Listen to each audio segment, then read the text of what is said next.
The numbers didn't insult me. People did. It happened on a Thursday, the colorless kind that smells like reheated coffee and ambition going lukewarm. I was walking a new analyst through the variance dashboard, teaching her the rhythm behind the columns, how you can hear a bad assumption if you stare long enough. When she said it, without malice, the way you mention weather. "I can't believe they're paying me this much right out of grad school," she laughed, tucking hair behind her ear. "My roommate's in consulting and I'm making almost double what she is. Lucky, right?" Her cursor hovered over my formula like a moth. The number in my head didn't change, but something in my breathing did. I kept my eyes on the screen, nodded like a mentor nods, and asked a neutral question about her rent. In training, you never let the student see your pulse. When she left with a cheery, "Thanks, you're a lifesaver," I opened the compensation matrix I wasn't supposed to have access to. Except I did, because someone had once asked me to QA the analytics permissioning and forgot to turn my key back. I typed in my employee ID, then hers. The report rendered in that sterile font HR uses to make reality look administrative. Her base? Exactly twice mine. Signing bonus, the kind of number they call market correction. Relocation, stock, the works, 8 years of my reports, 12 consecutive quarters of exceeds, a stack of awards that never converted into a title.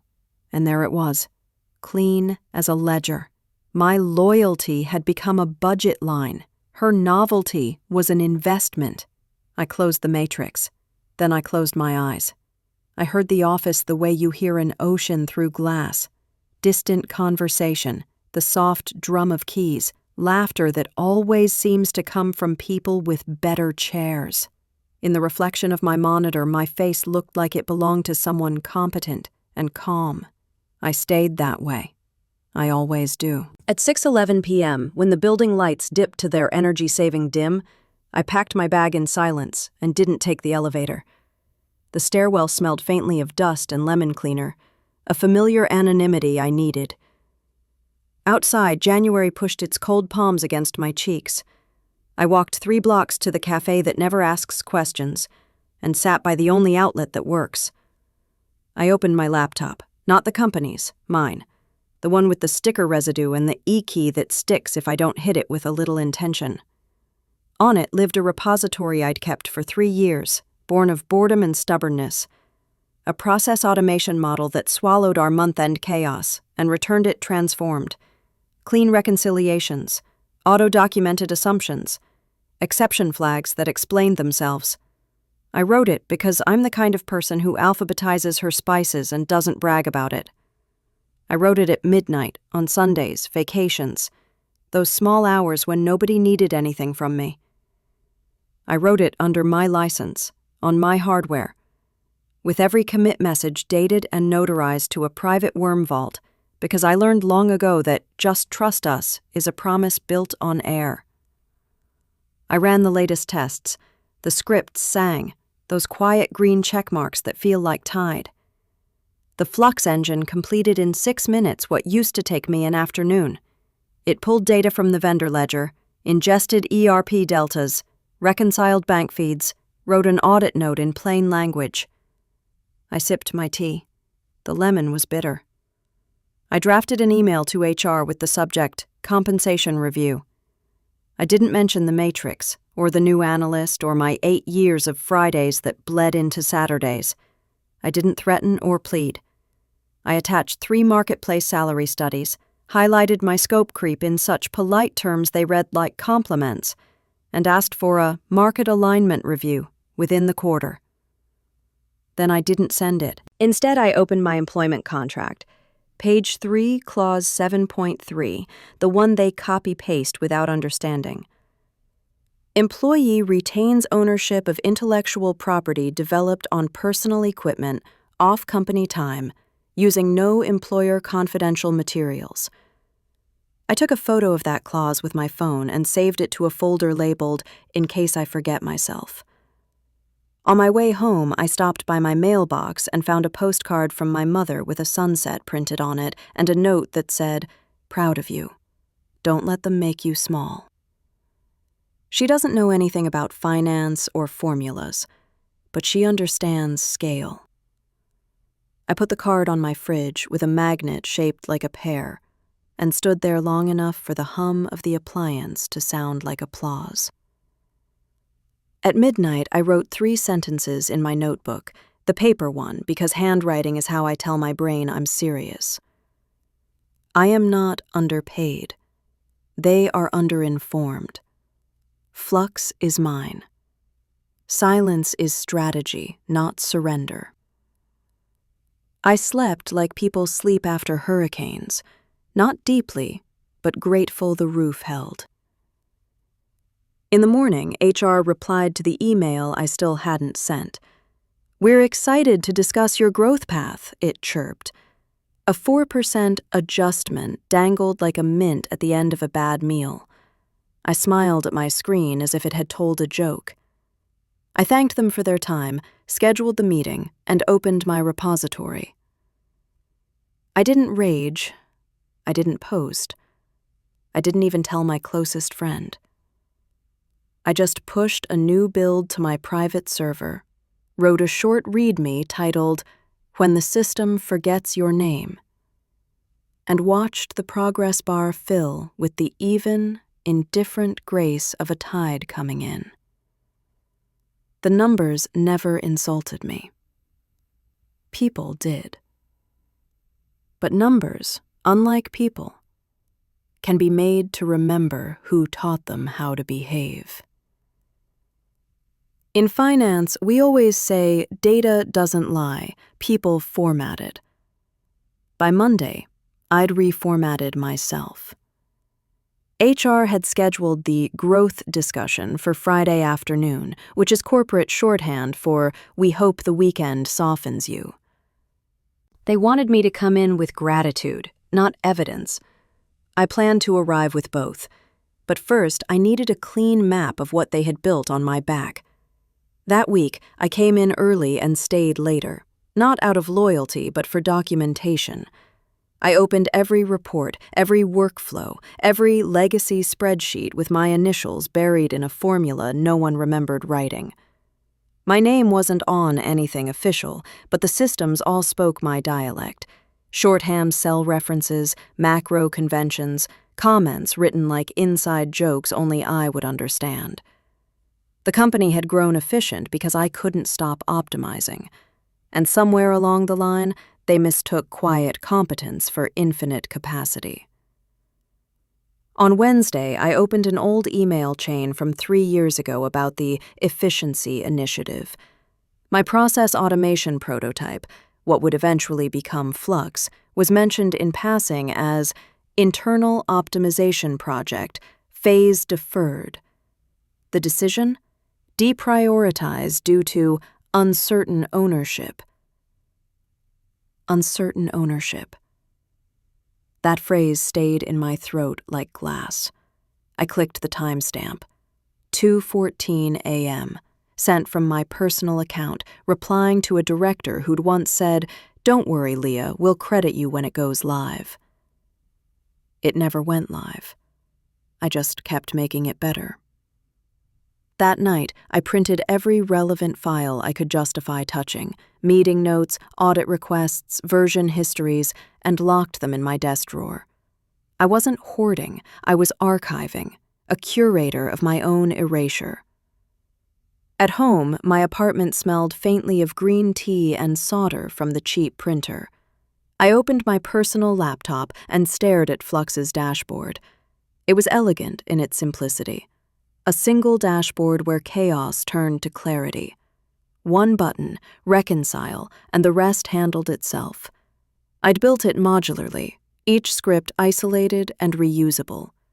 That wasn't caution, it was foresight. If they tried to copy my idea later, every fragment they touched would reveal its source. My code comments, my syntax, my fingerprints. The version control system, my private Git repo, was a timeline more honest than any performance review. 8 years of commits, each message a timestamp of uncredited contribution. I scrolled through them like journal entries. Fixed logic error. They'll never notice, but I will. Added validation layer. Prevents their usual mess. Remember, stop fixing things for free. I closed my laptop and wrote in my notebook, "No one underpays you by mistake. It's a measurement of what they think you'll tolerate." By Thursday, I had collected enough proof to build a map of dependency. My workflows touched 80% of daily operations. The company could still function, technically, but like a body missing a vital enzyme, everything would slow, clog, ache. The irony was mathematical. I had automated myself into invisibility. That morning, the CFO walked past my cubicle, a coffee in one hand, his voice pitched just loud enough for me to hear. "Once we standardize everything, we can finally onboard cheaper analysts. The system practically runs itself now." I almost laughed. The system runs itself. That's what people say right before they find out who's been keeping the lights on. Friday arrived with the particular stillness of a test. The HR rep smiled like a dentist. "We appreciate your dedication, Leah. You've been such a pillar." I nodded once. Pillars crack eventually. She blinked. I let the silence breathe before she opened the spreadsheet with my new market adjustment. 4%, less than inflation. "We wish it could be higher," she said. "It could," I replied softly, "if someone valued the foundation as much as the facade." Her eyes flickered. "Are you unhappy?" "I'm informed," I said. "That's worse for some people." I left the meeting without shaking hands. On my walk home, the city felt sharper, more literal. Everything made of steel and numbers instead of the soft abstractions of team and loyalty. At my apartment, I poured wine, opened Flux, and stared at the interface until the blue light painted my face. I renamed the main branch. /corporate/versatile Olson became /sovereign/V1.0. It felt ceremonial, like reclaiming a language that had been used against me. I uploaded the new build to a private server and set a conditional release key, a digital signature tied to my new business registration filing. Not a resignation letter, a rebirth notice. If they ever tried to use my system again, it would call home. Before bed, I stood by the window overlooking the city.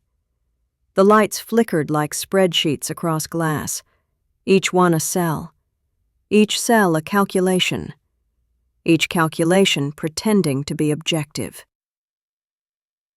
For years, I'd believed that fairness was a function of effort, that if you kept the ledger balanced, the universe would audit itself.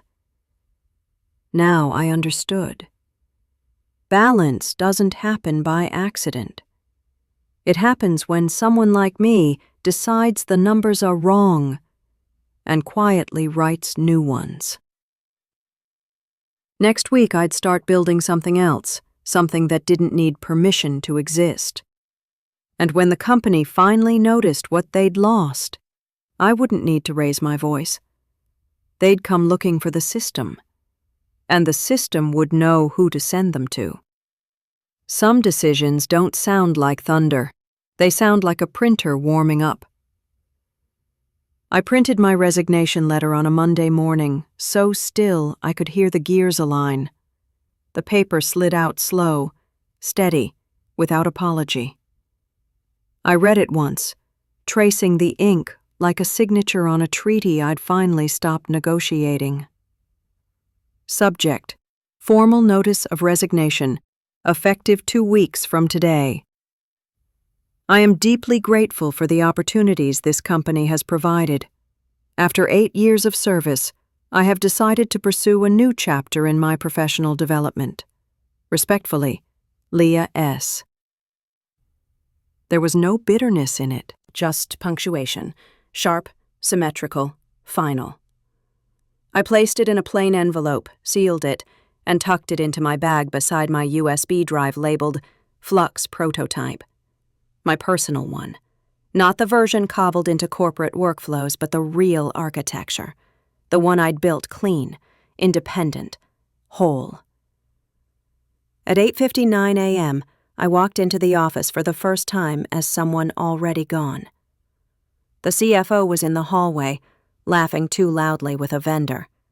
He stopped mid-story when he saw me, that tiny half-second where people realize they've been caught improvising. "Leah," he said, a smile too polished to be genuine. "Big week ahead. I'm counting on your process notes for the quarterly close." "Of course," I said. "You'll have everything you need." And he would. Exactly what I was contractually required to deliver. Nothing more, nothing less. My desk was the same as always. 2 monitors, a plant I kept alive out of spite, and a small drawer full of documents labeled in a logic no one else could follow. Each binder was part of a system so elegant it looked simple. That's the danger of competence. It erases the evidence of difficulty. At 10 o'clock sharp, I knocked on my manager's door. He was halfway through an email, the kind where sentences start with "per my last message." "Hey, Leah, what's up?" "I wanted to give you this." I slid the envelope across the desk. He blinked, his hand still hovering above the keyboard. "This is..." "My notice." He read the letter, his mouth tightening around polite shock. "Leah, we were just finalizing your promotion." I smiled softly. "That's what you said last year." He leaned back. "If this is about money, we can review compensation again next quarter."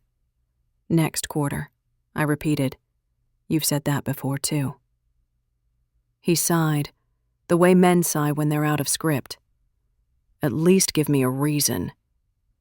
I paused, choosing precision over poetry. Because loyalty should never feel like debt.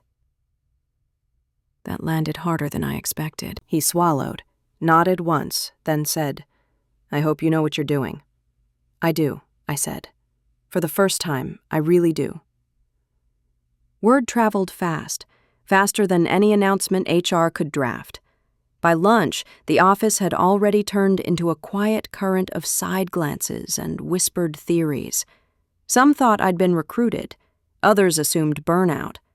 A few pretended not to care, but their questions carried the brittle edge of fear. If Leah leaves, what breaks next? I didn't answer. I spent the afternoon organizing digital folders, locking permissions, and closing loops. Every document that contained my process work was archived properly, not erased, not sabotaged, just folded back into the structure in its purest form. When I logged out of the company server for the last time, the cursor blinked like a heartbeat. I whispered, "Stay steady," and pressed enter. At 6 p.m., HR called me in. "We're sorry to see you go," the representative said with rehearsed warmth. "You've been such an asset." I thanked her. It's always strange, hearing people praise you most when they've already lost you. She pushed a form across the table. "We'll deactivate your credentials at the end of the week, just to keep things clean. Is there anything else you'd like to share for your exit interview?" I thought about the years, the long nights, the forgotten bonuses, the systems that only worked because I'd refused to let them fail. Then I thought about Flux, glowing quietly on my personal server, waiting. "Yes," I said finally. "Please make sure my documentation is preserved. It's important." She smiled, relieved. "Of course, we'll make sure of it." They never do. When I left the building, the sky was turning the color of spreadsheets, gray with streaks of light fighting through. My reflection in the glass doors looked calm, almost serene. Behind me, a world still believed I was replaceable. That night, I opened my laptop, exported the latest build of Flux, and wrote a single comment in the header file. property of Leah Soren, developed independently, licensed under personal ownership. A timestamp, a declaration, a quiet line in digital ink saying, "This belongs to me." I encrypted the folder, uploaded it to an off-site vault, and closed the laptop with both hands like a book I was done being written in. The next morning, I woke early. My resignation email had already gone company-wide, replies of shock, sympathy, or subtle opportunism filling my inbox like static. I didn't read them. I brewed coffee, opened my private company registration portal, and filled out the name I'd been saving in my notes for months. Flux Analytics, LLC. Under business description, I wrote, "Process optimization through intelligent automation." Under mission, I wrote, "To make invisible work visible and valuable." When the confirmation email arrived, I smiled. No fireworks, no applause, no revenge. Just precision. 8 years of loyalty distilled into one clean signature. And somewhere across the city, the systems I'd built would start to wobble. Softly. Silently. Like a bridge missing its last quiet engineer. 3 weeks after I walked out, the first cracks appeared. It started as whispers, small operational hiccups dressed up as minor system delays. Someone forgot to copy the reconciliation schedule. Someone else misfiled a source ledger. At first, they blamed the software, then the interns, then Mercury retrograde. Anything but the truth. I didn't hear about it directly. I read it in the tone of an email, the kind of brittle politeness that only appears when people are scared. "Hi, Leah. Hope you're well. Quick question about the Q1 automation macros. Would you happen to remember where the Flux reconcile script pulls the vendor deltas from?" I read it twice. The smiley face was doing too much work. I replied 2 days later with surgical kindness.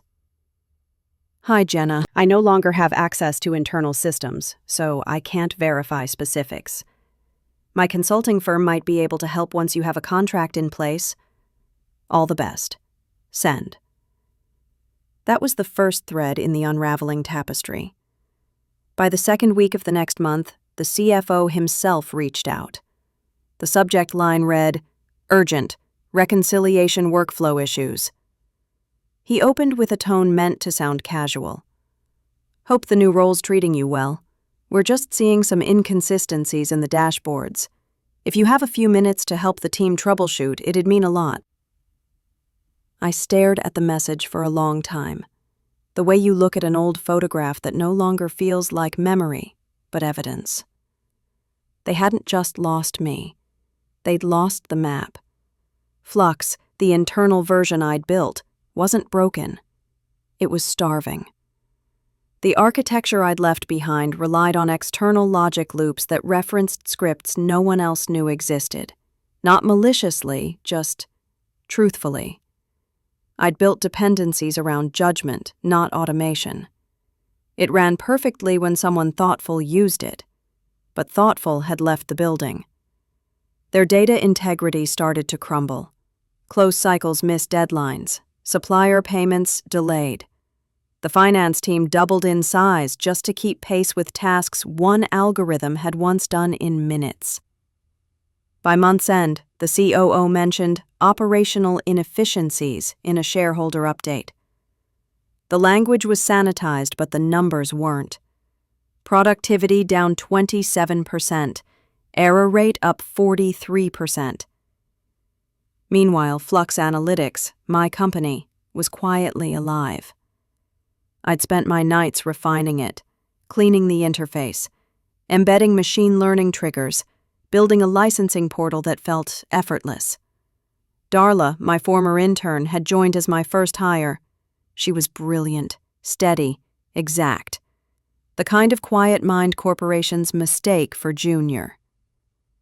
We worked in a small co-working office with flickering lights and coffee that tasted like burnt apologies. But our dashboard gleamed.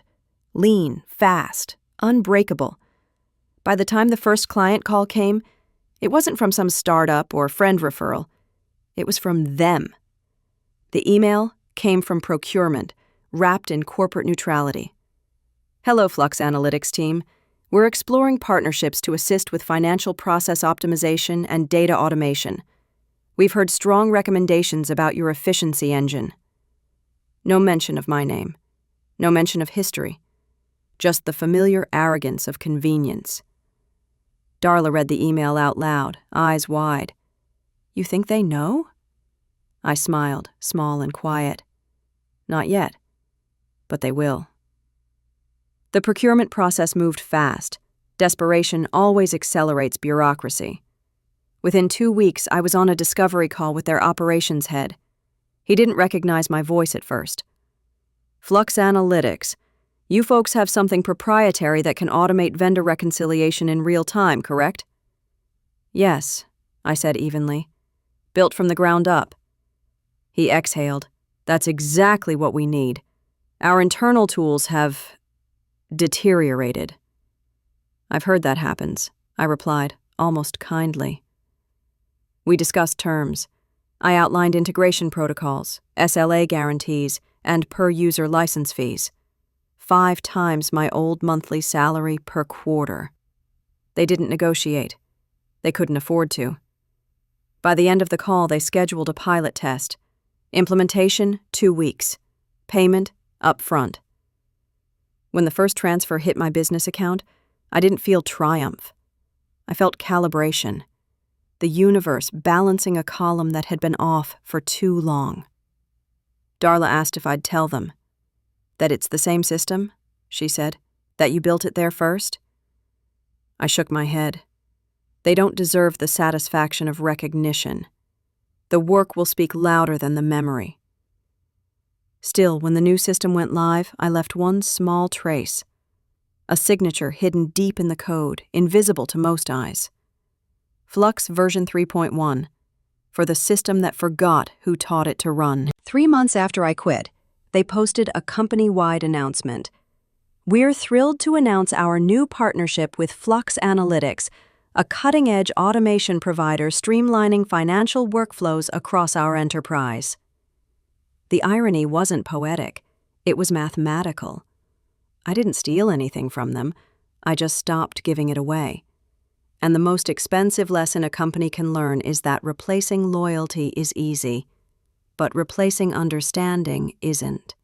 Because when you build a system around one person's invisible grace and you mistake that grace for infrastructure, the day they walk out, you don't lose an employee.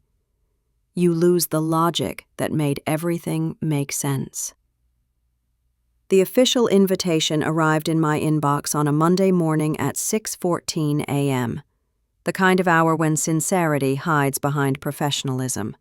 Dear Ms. Soren, we'd like to invite Flux Analytics to participate in our vendor selection process for enterprise-wide automation solutions. A presentation slot has been reserved this Thursday at 2 p.m. Please confirm availability. The sender, procurement@halcyonfinance.com. My former company. The same one that once told me, we just don't have the budget for significant salary adjustments. I confirmed within the minute. Flux Analytics is available. Looking forward to the discussion. Darla raised an eyebrow when she saw the email thread. You're really going back? Not as an employee, I said, sipping coffee. As an invoice. We spent the next 2 days polishing the deck. The presentation wasn't about features, it was about foresight. I wanted them to see simplicity as something expensive. The opening slide read, Flux Analytics, turning repetition into intelligence. The next, every process tells a story. We teach systems to listen. Darla had rewritten my technical explanations into something elegant enough for executives. She was getting good at this. Quiet, meticulous storytelling. Wednesday night, we ran through the script twice. They'll ask who built it. she said. "What do you want me to say?" "The truth," I replied. "That it was developed by someone who got tired of doing the same thing twice." She smiled. "And if they recognize you? Then they'll finally see what they bought." The Halcyon offices hadn't changed. Still the same chrome and glass cathedral to short-term thinking. The receptionist offered me the same brand of bottled water they used to stock in our break room, which felt like being greeted by a ghost. In the elevator, my reflection looked calm. Not proud, not vindictive. Just finished. The conference room was full. COO, operations director, 2 IT managers, and a new CFO I didn't recognize. My former boss wasn't there. Apparently he'd transitioned to advisory. Corporate 4 exited under pressure. The COO stood to shake my hand. "Leah, thank you for coming. I've heard impressive things about your technology." "Thank you," I said. "It's built for stability, not applause." We began. I let Darla lead the first half. She was measured, precise, her voice steady as she guided them through the problem statement and solution outline. The room nodded at the graphs, their expressions flickering between curiosity and relief, the look of people seeing competence they didn't expect. Then I took over for the live demo. Flux's interface filled the screen, clean, white, intuitive. A single command prompt blinked like a pulse. "Your team currently spends 46 hours a week reconciling vendor transactions manually," I began. "Flux performs the same work in under 2 hours, with traceable, documented output." I uploaded a sanitized data sample, the kind I could identify blindfolded. The system processed it in seconds. On screen, green check marks rippled across the dashboard. "The reconciliation engine learns usage patterns," I continued. "It doesn't just automate, it teaches your systems what to stop repeating." The room was quiet. The IT director leaned forward. "That framework looks familiar." I met his eyes. "It should. Efficiency tends to converge on logic." The CFO finally spoke. "And what's the cost model?" I clicked to the final slide. Enterprise license, $52,000 per quarter, renewable annually. Support retainer, 10% of net license. Ownership, 100% retained by vendor. No one blinked. They couldn't. After a pause, the COO smiled thinly. "We'll need legal to review, but this looks promising." Of course they would. Outside, Darla and I waited for the elevator. She exhaled, finally letting herself grin. "You didn't even flinch when he said it looked familiar." "I built familiarity," I said. "They're just remembering who taught them how to think." 2 days later, the contract arrived, signed, sealed, wired. The purchase order number was the same format I'd helped design years ago. The irony was mathematical. Every invoice they paid would process through a system I wrote, using a logic model I owned. That night I stayed late in the office, watching the onboarding server come alive. The client portal pinged. Halcyon Finance, implementation phase 1 activated. I opened the configuration panel and began mapping their instance. The old data architecture appeared instantly, familiar as muscle memory. Hidden deep in the code, my comment from years ago still lived. Sanity check. Remind them this isn't magic. It's work someone cared about. I let it stay. By midnight, the system was humming. Darla leaned against the doorway. "You okay?"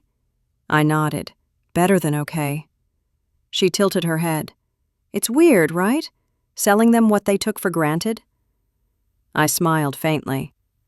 "No, Darla, it's balance. They undervalued precision. Now they're paying market rate." I closed the laptop, the hum of the server filling the silence. In the quiet of our small office, it struck me. They hadn't bought a product. They'd bought a memory, the distilled proof of what happens when loyalty learns how to invoice itself. The pitch was over. The payment was real. And for the first time in 8 years, so was I. The day I walked back into Halcyon as a vendor, the air conditioning hit colder. Same lobby, same marble floors polished to the point of denial. The receptionist smiled the way people do when they think you're familiar but can't place from where. I gave my name and she glanced at the visitor list. Flux Analytics? Yes. She printed my badge, the plastic still warm from the press. My face stared back under the words External Consultant. It was a small tag, but it rewrote the entire hierarchy. Darla met me in the atrium, juggling a laptop and 2 coffees. You look calm, she whispered. I am calm, I said. It's just interesting seeing the architecture from the outside. We were escorted by an IT manager barely out of college. He talked too quickly, as though speed might compensate for experience. We're thrilled you're here. Flux is already cutting processing times by 38% in our sandbox environment. The execs are impressed. I smiled. That's good to hear. He led us through the same glass corridor I used to walk every morning, the one where I used to check my reflection and remind myself to smile like I belonged. Funny how differently belonging feels when it's billable. The conference room hadn't changed. The long table still gleamed like an apology. Waiting inside were the operations director, the new CFO, and my old manager, David. He looked older, though not by years, by regret. His voice stumbled on my name. Leah, I didn't realize you'd be leading the implementation. I prefer continuity, I said gently. It saves everyone time. The CFO gestured for us to sit. We've already seen measurable gains from the trial run. If full deployment performs as projected, we're looking at substantial annual savings. Darla started unpacking the demo. I watched David fidget with his pen, avoiding eye contact. I could almost hear his thoughts. She warned us this would happen. The meeting ran long but smooth. I walked them through performance metrics, error rates, audit trails. Flux didn't just replicate what I'd built years ago. It refined it, adapting to gaps they'd never even noticed. Every slide was a quiet lesson in foresight. At one point, the CFO asked, "How did you manage to design such an adaptive system?" I met his gaze evenly. Experience. 8 years of watching inefficiency repeat itself until it begged to be automated. He chuckled, thinking it was a metaphor. It wasn't. Afterward, David followed me into the hallway. His voice dropped low. You really built all this on your own? Yes, I said. Mostly at night, off hours. He nodded, eyes darting away. You always did. Over-deliver. That's one word for it. He rubbed the back of his neck. I hope you know the underpayment wasn't personal. Budgets were tight. I looked at him. Budgets are choices. So is respect. He opened his mouth, then closed it again. There was nothing left to say. We spent the rest of the week integrating Flux into their live system. The implementation went flawlessly. The dashboards lit up with greens across the board, data syncing, reconciliations complete, exception reports dropping to near zero. The internal chatter on their Slack leaked to me via Darla's friend in accounting. Flux is a miracle. How did we survive before this? This thing just saved my weekend. Every message felt like oxygen returning to lungs that had been holding a collective breath for years. By Friday, the COO sent a company-wide memo praising the partnership with Flux Analytics for restoring operational excellence. No one mentioned that the woman leading the project was the same one they'd quietly underpaid into leaving. I didn't need them to. The invoice was proof enough. That afternoon, as we packed up, Darla lingered by the window overlooking the city.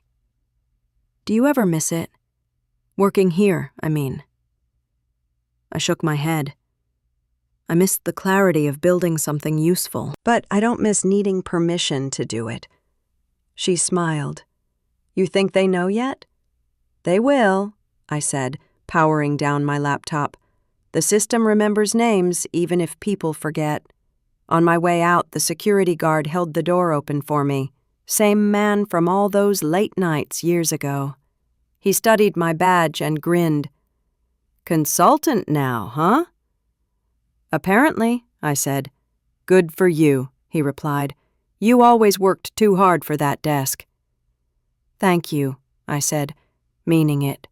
When the elevator doors closed, I caught my reflection in the mirrored panel. The same face looked back, but something in the posture had changed. No more quiet endurance, just quiet ownership. Back at our office, I forwarded the signed renewal agreement to our lawyer. The subject line, Halcyon, full deployment. The amount, 5 times my old annual salary, billed quarterly. Darla let out a low whistle. They're officially your biggest client. For now, I said, leaning back, let's build something bigger. Outside, the city hummed. The same rhythm as Flux processing another batch of their data, teaching the system to learn from repetition. I thought of the first night I wrote the code, the bitterness in my chest that had turned into architecture. I smiled to myself. They'd hired me to fix their problems. But really, I'd just shown them what happens when you finally pay attention to the person who already solved them. Quarter-end reviews at Halcyon used to feel like war disguised as ritual, tension dressed in spreadsheets. Now they called it the Executive Integration Review, and I was listed as vendor representative. The meeting invite alone felt surreal. They scheduled it in the same 12th floor conference room where I once presented optimization plans that no one read. I arrived early, the habit of people who've spent years waiting to be heard. The room smelled of lemon polish and faint panic, the scent of a company pretending everything was fine. Darla sat 2 seats beside me, adjusting the slides one last time. Across the table, executives shuffled their papers like stage props. At 9:02 a.m., the CFO began. Thanks for joining us, everyone. Today, we'll review the impact of our partnership with Flux Analytics. His tone was confident, but his knuckles were white around the clicker. The first slide came up. Operational efficiency, plus 42%. Error reduction, minus 68%. Close cycle, minus 3 days. The room murmured approval. The numbers were undeniable. Flux, the CFO said, has fundamentally reshaped how we work. He turned to me. Leah, care to walk us through the key mechanisms driving these improvements? The phrasing almost made me laugh. Mechanisms, as though efficiency was a gear rather than a choice. I stood, calm, measured. The improvement isn't magic, it's structure. Flux automates repetition and enforces accountability. It doesn't replace people, it reveals who's been performing work invisible to everyone else.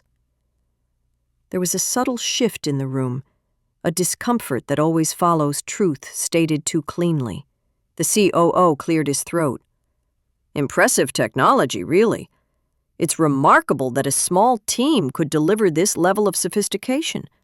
How did you even come up with the framework? I paused. There it was, the question. The framework, I said softly, was born out of 8 years of observation.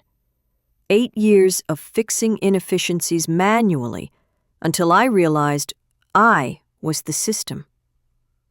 The CFO's smile faltered. The COO looked confused. David, my former manager, went pale. I clicked to the next line. A diagram appeared, workflow dependencies, color-coded, perfectly annotated. At the bottom right corner, tiny but visible, a timestamp. Original architecture, 2019. the same file name I'd used while employed there. The COO frowned. "Wait, that document's internal." "No," I said, meeting his eyes. "That document's original. The internal copy is derivative." A quiet murmur rippled across the table. I didn't gloat. I educated. Calmly, factually, the way I used to explain errors to analysts. I described how I'd built early prototypes of Flux during off hours, how every commit was logged on a private server under my name, and how the current system's core architecture was licensed software, protected under federal IP law. The CFO interrupted. "Are you implying we use proprietary material without authorization?" "I'm not implying anything," I said. "I'm stating that my contract was explicit. Anything developed independently remained mine. You're now licensing the full version legally." I advanced to the next slide. Flux's audit log, a series of immutable timestamps verifying ownership from years before my resignation. The DOE certification badge in the corner made it indisputable. Silence expanded like pressure in the room. David spoke first. "So, when you left, I left with my work," I finished. "My work followed me, because it was never yours." The CFO exhaled sharply. "We had no idea." "You did," I said. "You just didn't read the clause." The liaison from legal looked ready to faint. The COO rubbed his forehead. I closed the laptop gently. Flux exists because the people who built your efficiency were invisible until they left. If you remember that, you won't need me twice. The CFO stood, trying to salvage control. "Leah, regardless of the origin story, your system has become invaluable to us.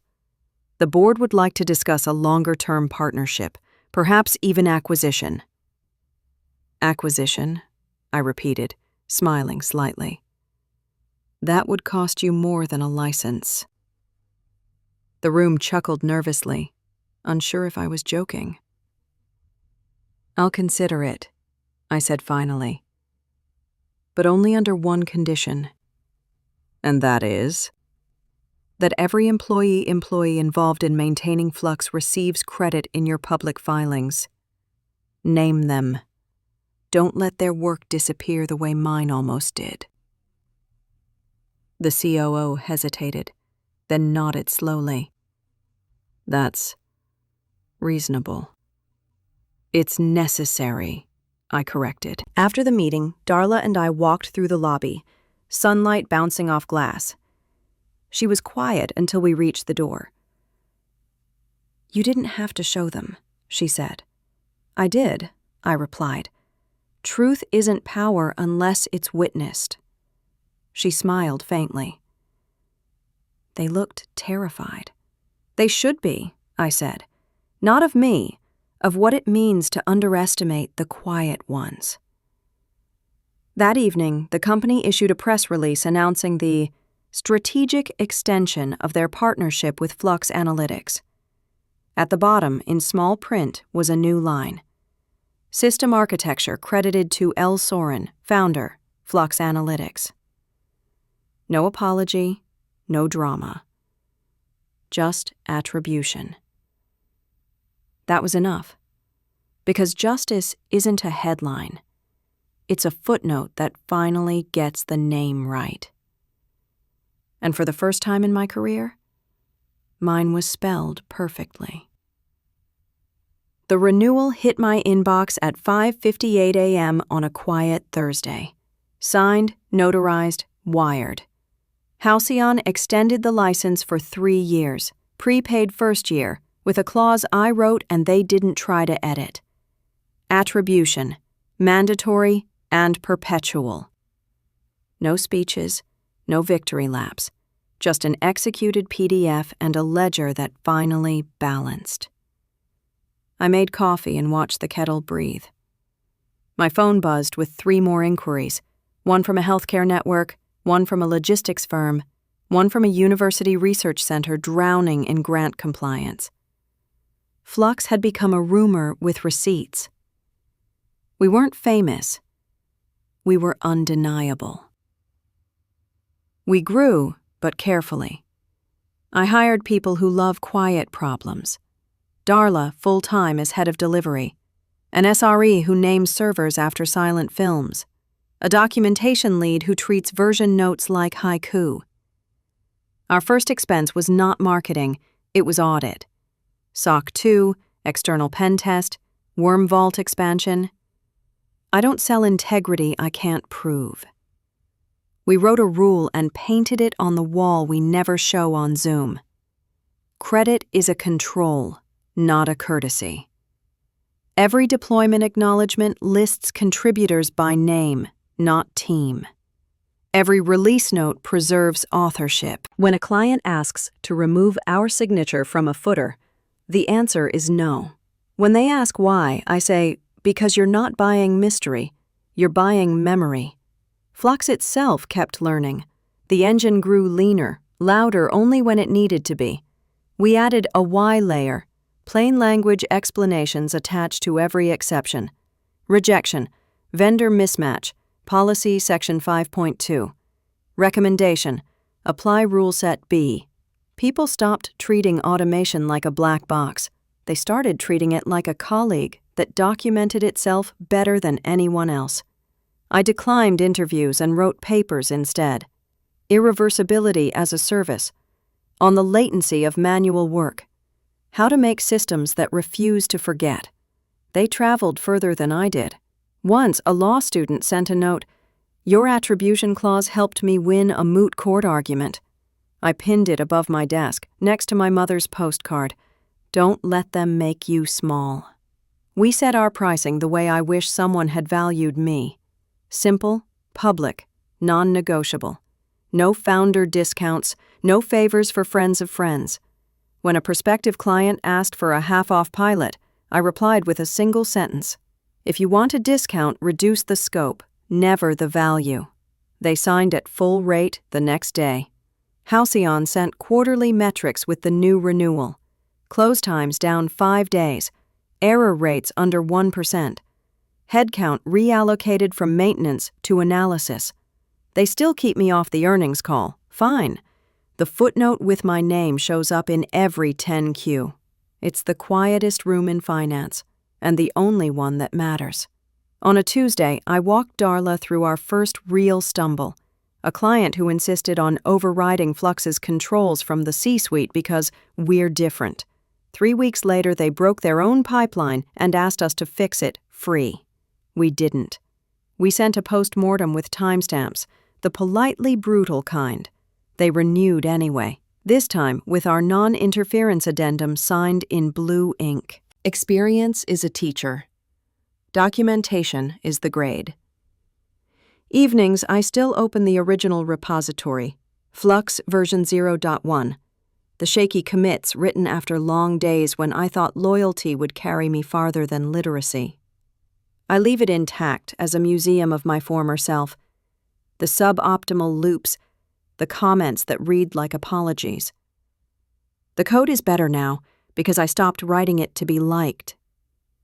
Once, Halcyon's new CFO asked me, off the record, if I'd ever consider coming back in-house to lead transformation. I smiled and sent her our vendor independence charter, the one that says, we don't trade ownership for office keycards or titles that expire with org charts. She wrote back, respect. Sometimes the system learns. We started a scholarship with a boring name and a precise purpose. Fund certifications for operations analysts who've carried teams without being seen. It pays exam fees, gives them mentoring, and, most importantly, teaches them to negotiate. The first cohort sent thank you emails. I replied to each with the same 2 sentences. Ask for the number that makes you nervous. If they say no, build something they can't buy without your name on it. I still walk past the old building sometimes. The guard waves. The lobby smells like citrus and budgets. My badge would print external consultant again if I asked. I don't. It's enough to know the door's open from my side now. At home, I keep the first HR adjustment email in a folder called Museum. It reminds me that the story didn't turn on rage, but on arithmetic. What I was paid versus what I produced. What they forgot versus what I filed. I don't reread it often. I don't need to. Every invoice is its echo. Darla closes our office most nights. Before she leaves, she taps the plaque by the door. We had it made, cheap, sturdy, impossible to ignore. Integrity isn't a policy. It's proof. Credit isn't polite. It's control. When the lights go out, the servers hum like a calm heart. Flux runs another batch for clients who now send us holiday cards instead of late-night pings. I shut my laptop, check the renewals queue, and look at the single line printed on the inside cover of my notebook, the line that built this life. Knowledge compounds faster than gratitude. I underline it once and let the room go silent. The record remembers.